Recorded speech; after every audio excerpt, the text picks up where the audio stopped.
दाविन प्राप्ती नाही ऐसी वेद देती पायी विश्वी विश्वंभर सांगे वेदांतीचा सार जगी जगदीश शास्त्रे सांगती सावकाश जनी जनार्दन पोथ्या सांगती गरजून आणि सूर्याची परी तुका मोठी क्रीडा करी ढलो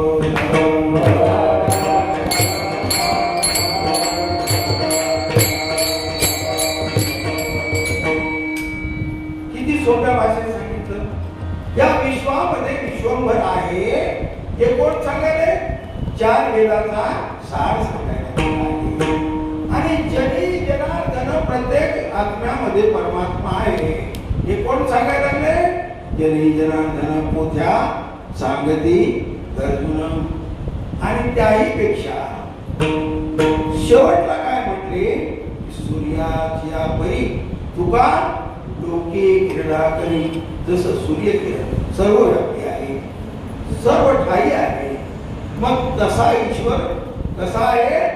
सर्वव्यापी आहे, कणकणवासी आहे, गडगडवासी आहे, अंगसंग आहे, आत आहे, बाहेर आहे, सर्वव्यापी आहे.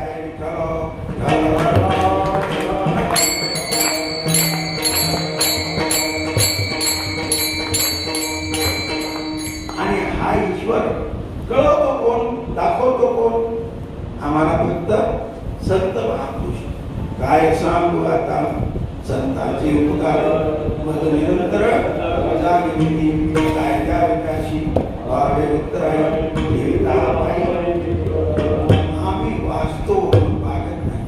ज्ञानेश्वरीचं पारायण आम्ही करतो पहिल्या अध्यायापासून 18व्या अध्यायापर्यंत. ओम नमोजी अध्याय जयंतमुतीपाध्याय सुसंविद्या आत्मस्वरूपा कमलगंधा निधनपुरी नामुके केली करी सोबत सेविक भ्रमणी तेरा चिखलेची पुरी या पाठांतर करून ठेवतो. पण अर्थ कमलगंधा आणि धरपुरी नाममुख एकेची घरी एकाच चिखलाच्या घरात राहतात. तो घरी कोण कोण? बेडूक आणि कमळाचा गंध एकाच चिखलाच्या घरात आहे. परंतु कमळाच्या फुलाचा वास त्या तरतुरी म्हणजे बेडकाला भेटतो का? भेटतो नाही. तुमच्या इकडचे बेडूक हुशार असतील उद्या मागून देतात. आमच्या इकडे एवढे चतुर बेडूक नाही. त्या चिखलातच मला मारायला लागले. बापू तुम्हाला मला समजवण्यासाठी ज्ञानेश्वर माऊलींनी काय नाही सांगावं?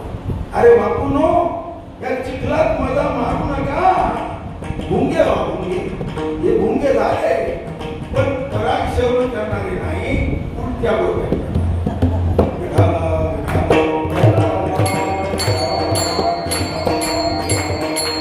पण तसे भुंगे व्हा म्हणतात ना ज्ञानेश्वर महाराज. आणि त्यासाठी म्हणतात की बापूनो या जीवनात पुन्हा पुन्हा जीवन मिळणारा नाही.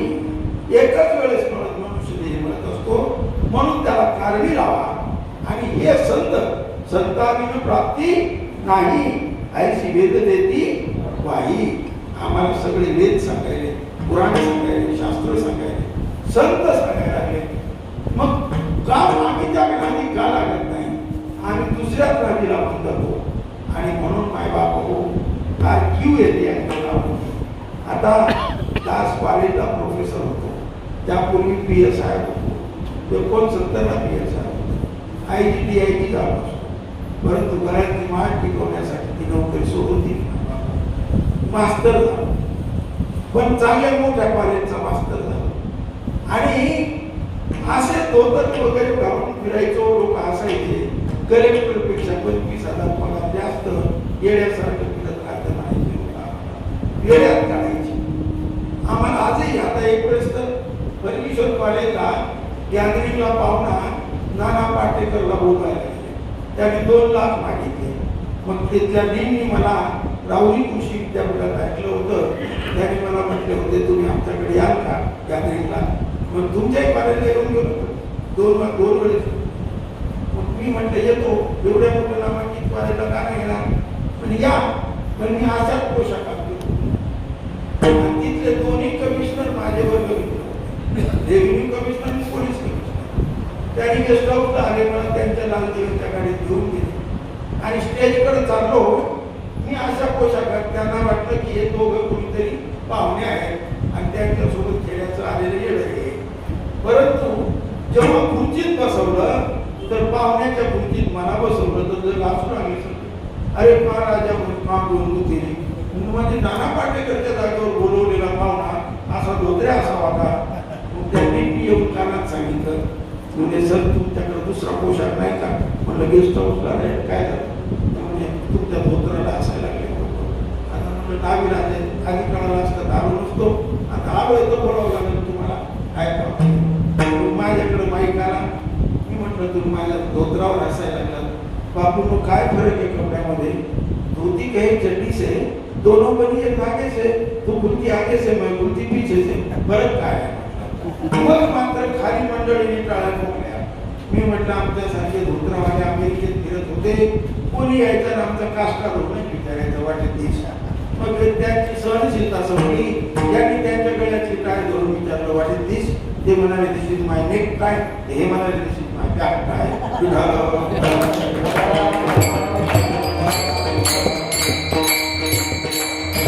असं आजकाल काय बोलला शिवजी आंगा उसडोगा परी रसन भेटूंगा आणि कमान डोंगी परी तीर न भेटूंगा, नदी डोंगी परी जल न भेटूंगा, चोखा डोंगा परी नाग न भेटूंगा.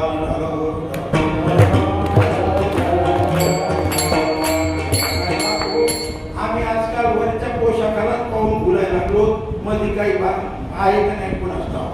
ही अशी अडचण झालेली आहे. म्हणून देखील या जोग घटे काया बरे.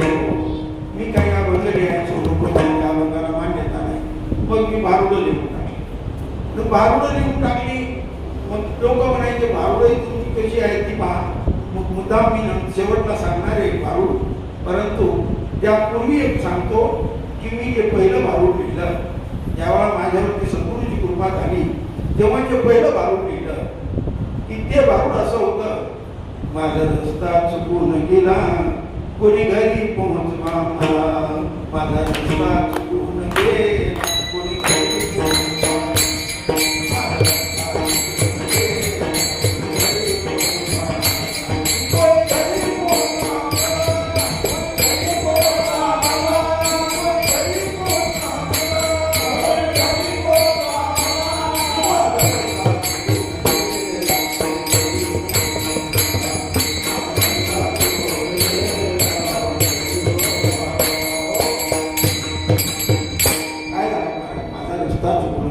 घरी पोहोचवा.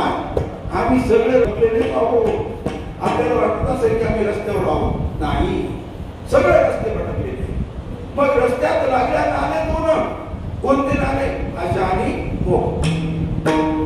रस्त्यात लागले नाले दोन, त्यातच गेलो वाहून, पूर्ण घोटाळा झाला कोणी घरी पोहोचवा, माझा रस्ता चुकून गेला कोणी घरी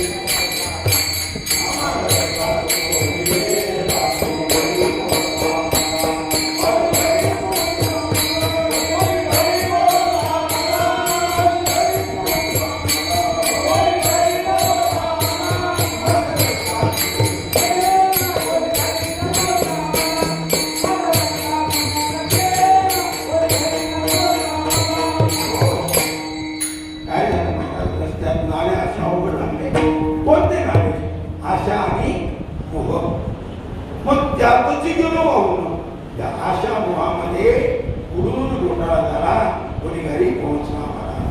रस्त्यात लागल्या सहा गोळी. कोणत्या सहा गोळी?